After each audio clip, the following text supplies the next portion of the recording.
Voltamos com o nosso Tome Ciência. Hoje estamos tratando de medicina regenerativa. Temos a presença do Marcelo Morales, que é da Biofísica, porém também secretário da SBPC, nossa parceira, a Rosália Mendes Otero, do Instituto de Biofísica, mais voltada a neurociências, e temos ainda a presença da Aline Marie Fernandes, que é do Laboratório de Biomembranas, e da Adriana Bastos Carvalho, também lá da Biofísica, mas voltado um pouco mais para a questão do coração. Bem, terminamos aqui numa definição inicial de célula-tronco, mas faltou um detalhe. Essa nossa legislação parece que obriga, no caso de embriões, a haver uma autorização de pais, tem algumas limitações que você acha que foram válidas por conta da pressão religiosa e tal, alteraram um pouco, poderia ser melhor. Que opinião você tem sobre a lei de biossegurança? Eu acho que a questão da lei que aprovou a utilização de células-tronco embrionárias no Brasil, ela é bastante justa. Nós podemos utilizar em ciência aqueles embriões que seriam descartados. Então, é uma lei bastante justa, bastante segura, e esses embriões que seriam descartados, que têm pouca probabilidade de se implantar, quando implantado no útero... Eles teriam que estar 3 anos sem utilizar, Exatamente. E esses embriões podem ser utilizados desde que permitido. Exatamente. E esses embriões podem ser utilizados a favor da pesquisa científica no país. E no caso, só depois a Argentina, ainda na América Latina, que parece estar permitindo também, nós somos só 3 aqui, né, na América Latina. Se você me permite, tem um gargalo, a lei que passou desapercebido e agora está virando um problema, porque a lei diz que só podem ser utilizados embriões que já estivessem congelados até 2005, né? Então, nenhum embrião que foi congelado depois dessa data pode vir a ser utilizado. Mas não tem um período de 3 anos sem 3 utilizar? anos antes de 2005.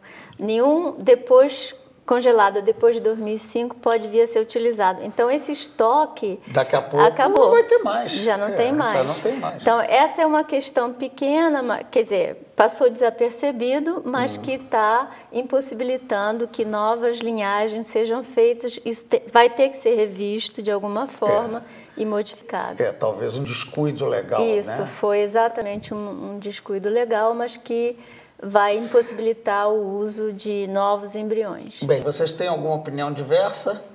Não? Estão de acordo? Bem, então deixa eu continuar só com a Rosália na questão que me surpreendeu quando eu li. Parece que os neurônios, tinha aquela lenda, né?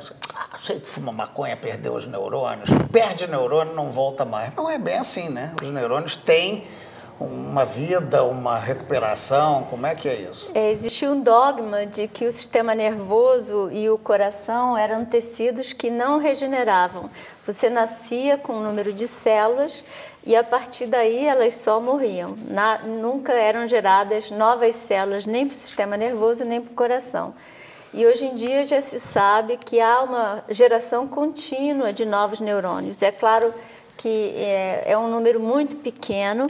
Então, quando você tem uma lesão no sistema nervoso, eles tentam substituir aqueles perdidos, mas não são em número suficiente. Então, por isso que você fica com uma perda de função.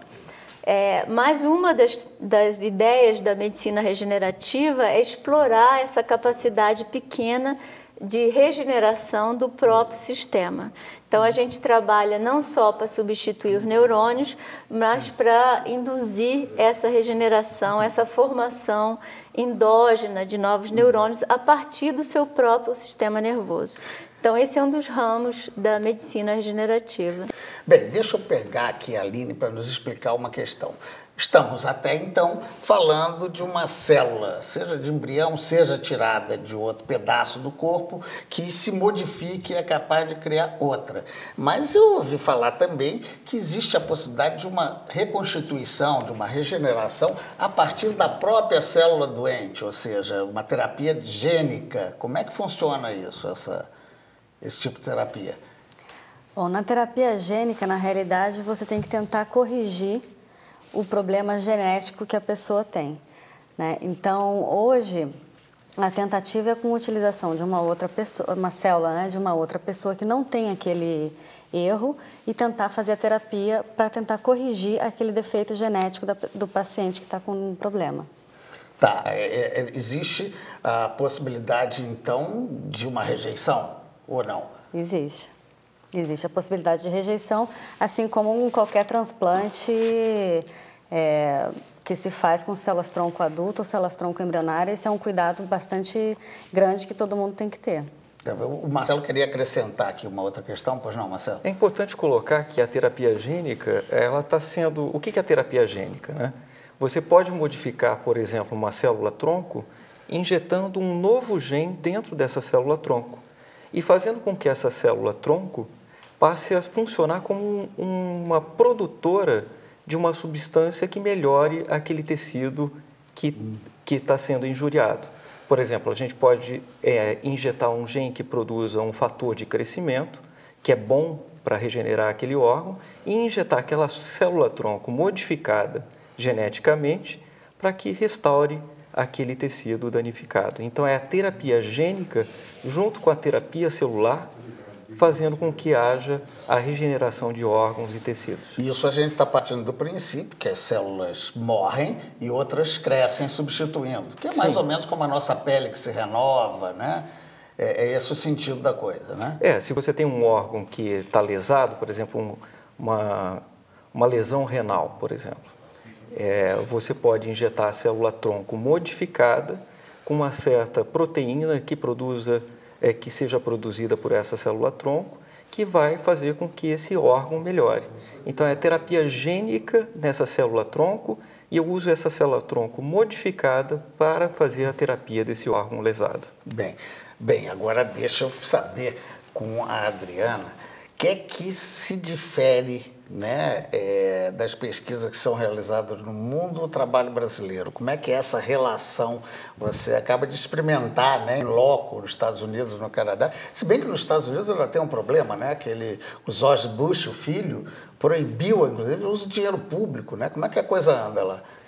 Ele tem uma restrição que eu acho até que foi revogada, se eu não me engano, foi revogada já em parte pelo governo novo, mas eles têm uma restrição grande em relação aos tipos de linhagem de célula embrionária que eles podem utilizar. Antes, ele tinha proibido completamente o financiamento público para estudos com células embrionárias e agora tem algumas linhagens específicas que podem ser utilizadas. E a inserção do Brasil, eu vejo que o Brasil está perfeitamente inserido no contexto da terapia celular no mundo. A gente foi pioneiro no início dos trabalhos com as células tronco adultas, no início dos anos 2000. Interagimos bastante com os pesquisadores no exterior e eu vejo que realmente a gente está aqui produzindo tão bem quanto a gente poderia em relação ao exterior. Deixa eu perguntar, Aline, de certa maneira, quando sai uma notícia dessa, seja em camundongo, até alguma tentativa já de experiência em humanos, o que é que acontece na cabeça de vocês? Vou repetir, vou acrescentar, como é que é a função do cientista brasileiro nessa questão?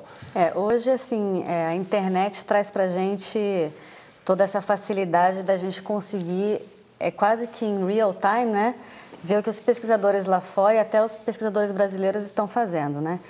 Então, assim, quando chega um artigo, uma publicação ou uma entrevista, enfim, qualquer notícia na televisão ou na internet, isso atrai a gente cada vez mais para tentar alcançar ou tentar repetir e melhorar aquela condição ou aquele dado que o pesquisador obteve, né? Então, isso traz para a gente ferramentas e, às vezes, até ideias novas que nós estamos ali pertinho, mas que dá um insight, né, que ajuda muito ao desenvolvimento da pesquisa aqui da gente. No caso da pele que vira neurônio, não teve uma questão dessa para você, na sua área, né? Que é o experimento que as pesquisas que deram origem, que deram o prêmio Nobel de 2012 ao Yamanaka, onde ele mostrou que era possível transformar uma célula, um fibroblasto de pele, em uma célula pluripotente e, a partir dali, gerar neurônios. Então, a gente não sabe se isso vai virar uma terapia, mas isso quebrou um dogma de que as células adultas elas não poderiam se tornar pluripotentes, e ele mostrou que isso era possível. Então, o que nós vamos fazer disso?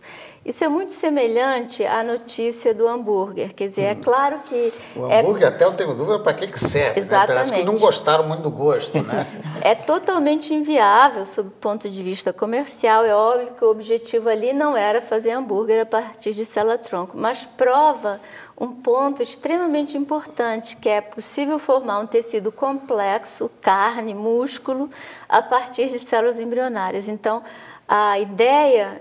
A prova científica de que é possível formar um tecido complexo foi estabelecida ali. Claro que o que você vai querer fazer é formar um músculo humano para poder tratar uma pessoa que esteja com uma doença e precise daquele tecido. Então, a gente tem que encarar essas notícias sobre o que tem de interessante, de importante ali. Tem toda a notícia marqueteira de hambúrguer, mas tem um fato científico muito interessante que pode ser usado pela medicina regenerativa. Dentro do que a Rosália estava comentando, existem até trabalhos na literatura que eles estão tentando até não fazer a reprogramação para uma célula pluripotente. É pegar uma célula de pele e gerar um neurônio diretamente. Então, evita até algumas questões de indecisão da célula em termos de diferenciação e especialização dessa célula. Então, pega uma célula de pele e vira um neurônio diretamente. Então, abre aí outra possibilidade na medicina regenerativa. No caso, a embrionária passa a não ser tão mais importante como era no início. O estado pluripotente não fica mais tão importante como, né, no início. Isso. Bem, nós vamos para mais um intervalo com uma noção, estamos virando aqui quase um futurismo, né? De possibilidades ricas e enormes. Um instantinho só que a gente volta já já.